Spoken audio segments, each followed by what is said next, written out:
Assalamualaikum warahmatullahi wabarakatuh. Alhamdulillah, adik-adik semua, di kesempatan ini Bapak bisa bertemu lagi untuk melakukan pembelajaran jarak jauh di materi pembelajaran anatomi fisiologi ya. Nah, seperti biasa Bapak melanjutkan materi sebelumnya, dan bahasan di kesempatan ini Bapak akan membahas tentang sistem anatomi fisiologi sistem endokrin. Adik-adik semua ya, pernahkah ya adik-adik mengalami atau mendengar tentunya apa itu yang namanya penyakit gondok ya. Ciri-ciri adanya penyakit ini atau penyakit gondok ini dapat diamati pada bagian leher tentunya ya. Dan di bagian leher terdapat benjolan. Nah, ukuran benjolan penyakit ini ya, penyakit gondok ini pada seseorang pun, pada penderita itu berbeda-beda ya.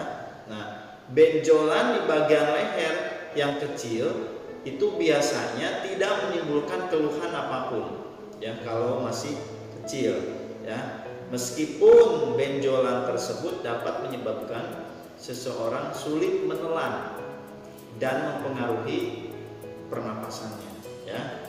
Nah, tentu adik-adik semua tahu apa penyebab penyakit gondok itu.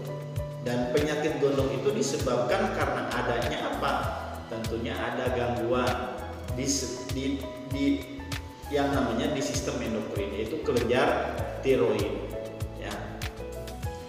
Tubuh yang kekurangan yodium juga dapat menjadi penyebab timbulnya penyakit gondok ya. Nah, tentunya kelenjar tiroid ini berperan penting pada sistem kekebalan tubuh seseorang, pada sistem daya tahan tubuh seseorang. Nah, untuk menjalankan fungsinya kita harus menjaga ya apa itu sistem kelenjar tiroid atau sistem endokrin ya. Makanya untuk mengetahui hal-hal yang berhubungan dengan penyakit ini, tentu ini akan berhubungan dengan namanya sistem endokrin. Tentunya marilah kita mempelajari apa saja yang Bapak akan sampaikan pada bab ini, yaitu tentang ya, sistem endokrin ya. Ini yang akan Bapak nanti jelaskan ke depannya, bahasan-bahasan yang berhubungan dengan tadi kelenjar tiroid ini. Dan tentunya untuk lebih jelasnya kita harus mengenal pengertiannya. Nah, ini pengertiannya ya. Nah, sistem endokrin itu merupakan suatu sistem yang berfungsi untuk menjaga homeostatis tubuh. Apa itu homeostatis tubuh?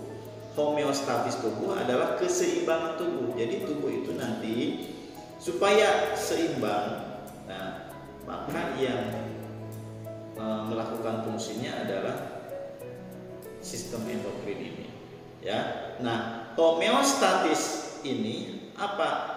Adalah mekanisme pengaturan keseimbangan kondisi di dalam tubuh ya. Jadi endokrin fungsinya untuk homeostatis. Kalau kelenjar endokrin ada masalah, tentu akan terjadi masalah juga terhadap keseimbangan tubuh ya. Nah, sistem endokrin tersusun dari berbagai jenis kelenjar ya. Apa itu kelenjar? Kelenjar itu adalah suatu organ yang mensintesis, yang menghasilkan suatu zat ya.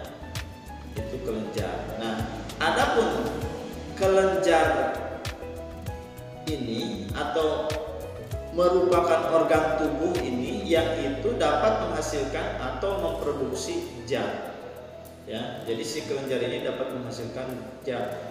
Seperti apa? Hormon ya. Hormon itu adalah pembawa informasi senyawa kimia antar sel, itu hormon ya, yang mempengaruhi homeostatis tubuh ya.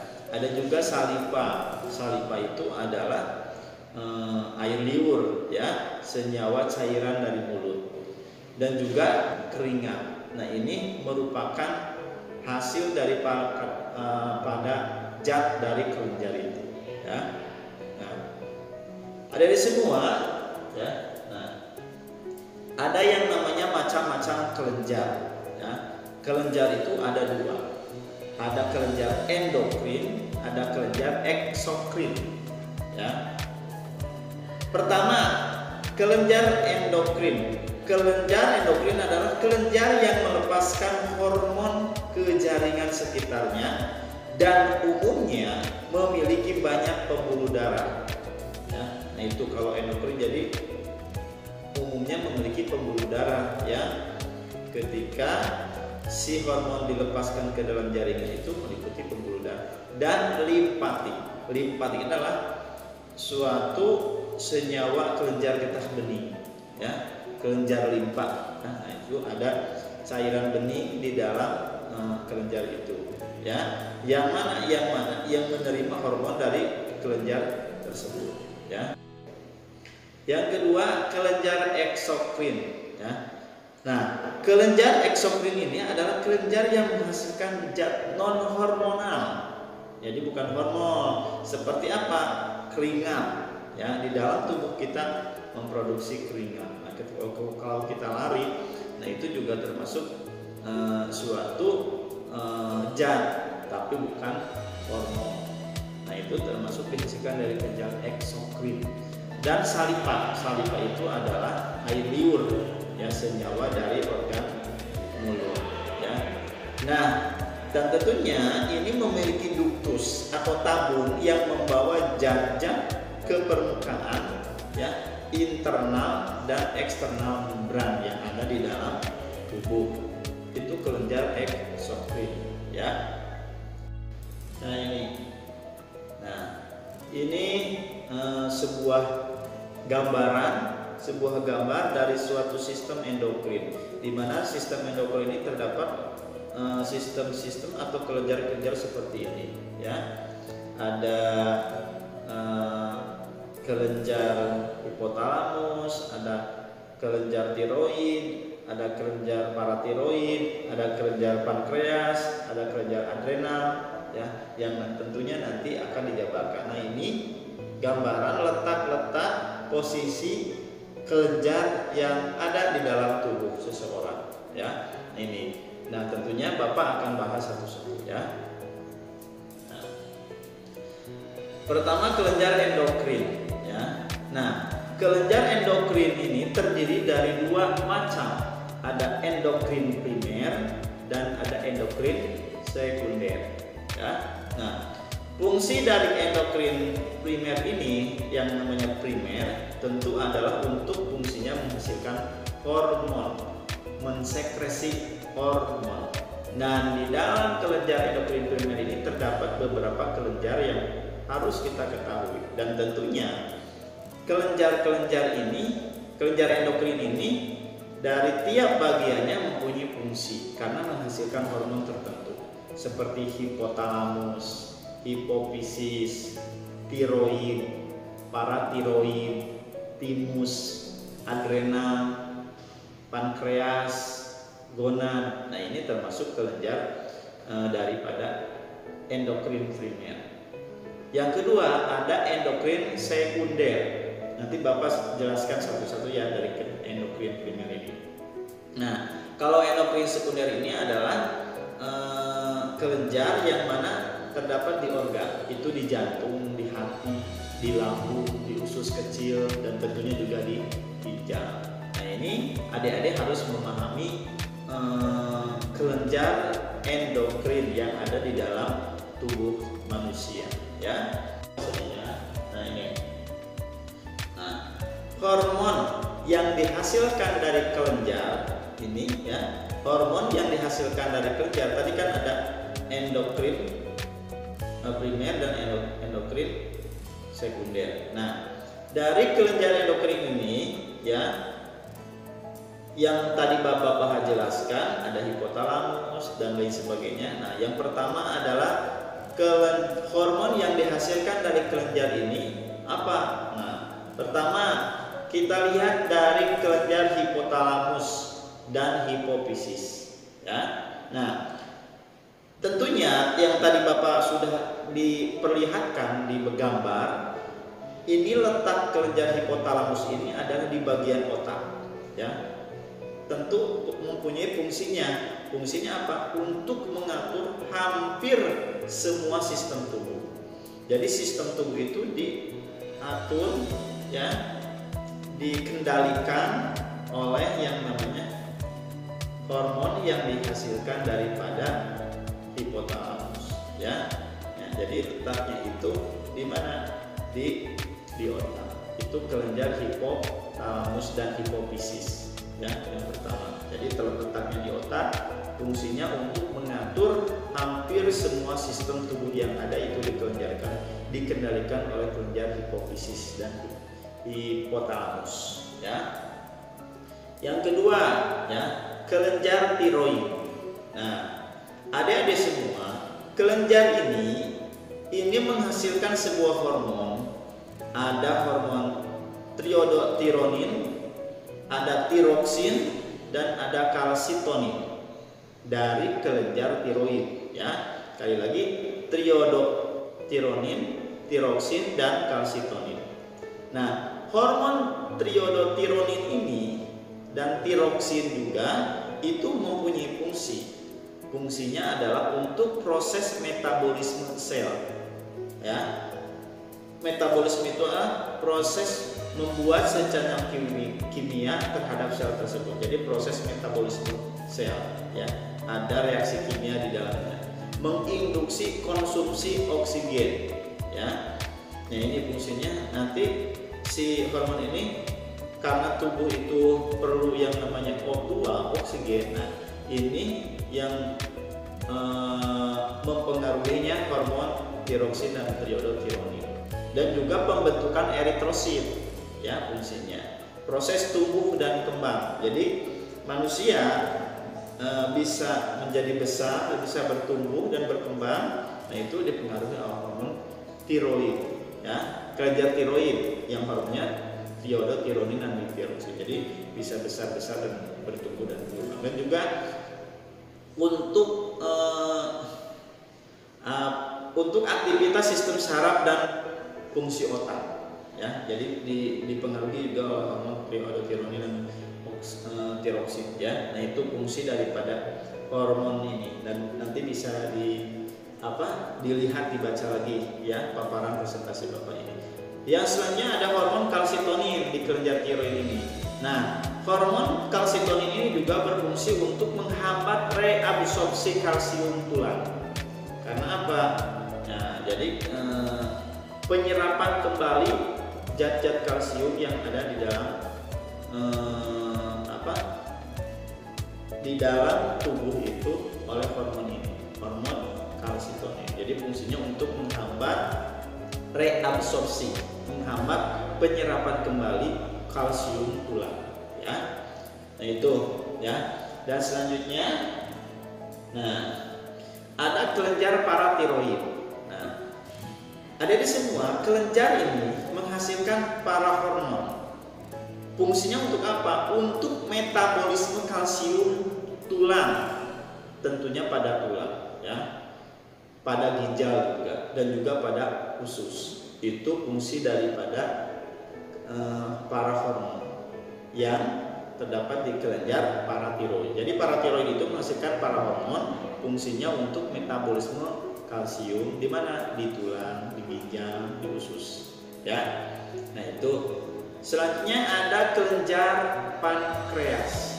Nah, kelenjar pankreas ini menghasilkan hormon, ya. Ada hormon insulin, glukagon, somatostatin, polipeptida pankreas. Dan tentunya kelenjar pankreas ini dari hormon yang Bapak sebutkan itu ada fungsinya. Seperti insulin. Insulin itu mempunyai fungsi apa? Itu menekan produksi gula. Ya, kalau kelebihan gula itu si insulin, hormon insulinnya membantu menekan, jangan sampai terus memproduksi gula. Di mana? Di hati dan otot. Dan juga di samping itu menghasilkan energi, ya, fungsi daripada insulin. Yang kedua, hormon glukagon. Hormon glukagon fungsinya menaikkan kadar gula dalam darah, ya. Jadi itu bisa naik lagi kalau drop dengan hormon glukagon. Selanjutnya ada hormon somatostatin, ya. Fungsinya untuk apa hormon ini? Menghalangi pelepasan insulin dan glukagon, ya. Jadi jangan terus-terusan insulin itu diproduksi keluar. Nah, ini dihalangi oleh somatostatin, hormon yang terdapat di kelenjar pankreas. Juga menghasilkan apalagi hormon polipeptida, ya. Ini untuk apa? Mengatur kecepatan pencernaan makanan, ya. Jadi jangan ada siklusnya makanan itu. Ketika tubuh membutuhkan cepat, ya, untuk misalkan untuk membantu daya tahan tubuh memulihkan habis penyakit pasca menderita penyakit, nah itu berarti biasanya pencernaan juga melakukan metabolisme menjadi cepat. Ketika aktivitas olahraga, nah ini hormon ini juga bekerja, ya. Nah ini kelenjar pankreas, ya. Selanjutnya ada kelenjar adrenal. Nah, kalau kelenjar adrenal ini terdapat dua, ada korteks adrenal dan medula adrenal. Di dalam korteks adrenal itu terdapat hormon kortisol, hormon aldosteron, hormon androgen, ya. Nah, kortisol ini membantu menjaga tekanan darah, fungsi daripada hormon ini, ya. Jadi jangan sampai ketika darah tidak terkondisikan, nah akibat faktor makanan, nah ini salah satunya juga dipengaruhi oleh hormon ini, ya. Ada juga hormon aldosteron. Nah, ini untuk keseimbangan elektrolit. Tubuh kita untuk harus disuplai dengan elektrolit yang cukup. Nah, ini yang menyeimbangkannya adalah hormon aldosteron. Hormon androgen itu untuk medula karakteristik sekunder. Jadi untuk apa? Untuk senyawa medulasi informasi mengetahui karakteristik seseorang, seksnya. Misalkan laki-laki apakah perempuan. Nah, ketika laki-laki dia menghasilkan sperma sel, ya. Kalau perempuan menghasilkan ovum untuk dibuahi. Nah, ini ya, ini hormon androgen namanya. Ini ada di korteks adrenal, ya. Yang kedua di medula adrenal, bagian dari kelenjar adrenal. Apa saja hormonnya? Epinefrin, non-epinefrin, dan dopamin. Fungsi daripada epinefrin ini respon metabolik terhadap stres. Jadi kalau stresnya tinggi, maka respon epinefrin meningkatkan metabolisme juga tinggi. Dan kalau terlalu berlebih, dan juga bahaya terhadap keseimbangan tubuh, karena fungsi daripada endokrin adalah keseimbangan tubuh, homeostatis. Kalau terganggu homeostatisnya akan terjadi masalah dalam siklus tubuh, ya. Juga menghasilkan non-epinefrin. Ini fungsinya untuk apa? Untuk neurotransmitter pada saraf tepi, ya, untuk mengalirkan sebuah informasi di saraf-saraf tepi tubuh, ya. Ya, itu. Ada dopamin. Nah, hormon dopamin adalah untuk neurotransmitter pada saraf otonom. Ada saraf tepi, ada saraf otonom. Kalau saraf tepi adalah di tepi-tepi tubuh, ya. Itu bagian dari penjelasan yang Bapak sampaikan di sistem endokrin dari anatominya dulu, ya. Nah, itu adik-adik kelenjar, dan kelenjar tersebut menghasilkan hormon. Barusan Bapak sudah jelaskan, mudah-mudahan bisa dipahami, ya, dan tentunya terus belajar. Mungkin itu bahasan di pertemuan ini. Nanti disambung lagi untuk kelanjutan dari bahasan sistem endokrin ini, ya. Jadi masih panjang bahasannya. Terima kasih untuk adik-adik yang telah menyimak, yang telah pelajari, dan kalau bisa